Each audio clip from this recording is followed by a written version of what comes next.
Dengue আসতেছে, আমাদের হাতে 1 লক্ষ স্যালাইন আছে আমাদের সেন্ট্রাল স্টোরে, আর 20 থেকে 25,000 স্যালাইন আমাদের স্কেটারলি অল ওভার দ্য কান্ট্রির উপজেলা হেলথ কমপ্লেক্সগুলি বা ডিস্ট্রিক্টে আছে। তা আমাদের স্যালাইন ফরেন এইড গ্রুপের কাছ থেকে পাওয়ার আগে আমাদের হঠাৎ প্রয়োজন পড়ে যেতে পারে, যেই কারণে ওনাদের কাছে আবার দ্বারস্থ হলাম। ওই দিন মাননীয় প্রধানমন্ত্রী মিটিংয়ে ছিলেন, সেখানে ওনাদের কাছে বলতে উনি বলছেন ঠিক আছে আমরা ব্যবস্থা করব। 3 দিন আগে এসে কনফার্ম করে গেলেন যে আমরা 1 লক্ষ স্যালাইন আপনাদেরকে আমরা দিব, আর সেই 1 লক্ষ স্যালাইন আজকে আমরা নেব ওনাদের কাছ থেকে। এই জন্য আপনাদের কাছে ওনাদের সবাইকে একটু ধন্যবাদ, কৃতজ্ঞতা জানানোর জন্য একটা হাততালি সবার পক্ষ থেকে।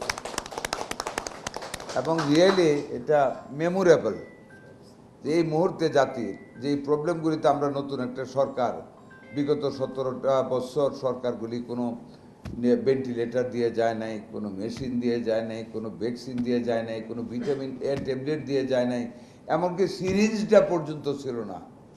এই সমস্ত কিছু আমরা এই প্রাইভেট এন্টারপ্রিনিয়ারদের সহযোগিতায় আমরা এই বিপদগুলি মোকাবেলা করতে পেরেছি। Credit goes to them.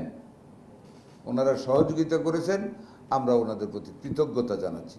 আমাদের সরকারের পক্ষ থেকে, আমাদের মন্ত্রণালয়ের পক্ষ থেকে, আমাদের সবার উপরে আমাদের মাননীয় প্রধানমন্ত্রীর পক্ষ থেকে। বাংলাদেশ মাত্র খুব অল্প কয়টা কান্ট্রি এক্সপোর্ট করে, তার মধ্যে we are a proud country, যে আমাদের দেশ মোর দেন 57টা দেশে বোধ হয় 140টা দেশে আমাদের ওষুধ রপ্তানি হচ্ছে।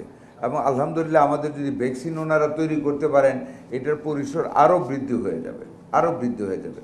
এই ব্যাপারে আমাদের মাননীয় প্রতিমন্ত্রী সাহেব আছেন, উনি ডাক্তার মানুষ, এই ব্যাপারে আমাদের চেয়ে ভালো বোঝেন। এই শিল্প প্রডিউসারদের সাথে সবসময় যোগাযোগ রাখবেন, ওনাদের যা কিছু প্রয়োজন আমরা সমন্বিতভাবে আমরাও, ওনারা যেমন আমাদের বিপদে সহযোগিতা করতেছেন, আমরাও দেশকে বাঁচানোর লক্ষ্যে ওষুধ শিল্পকে আরও সমৃদ্ধশীল করতে, সারা বিশ্বে আরও পরিচিতির জায়গায় নিয়ে যেতে আমরা সহযোগিতা করব।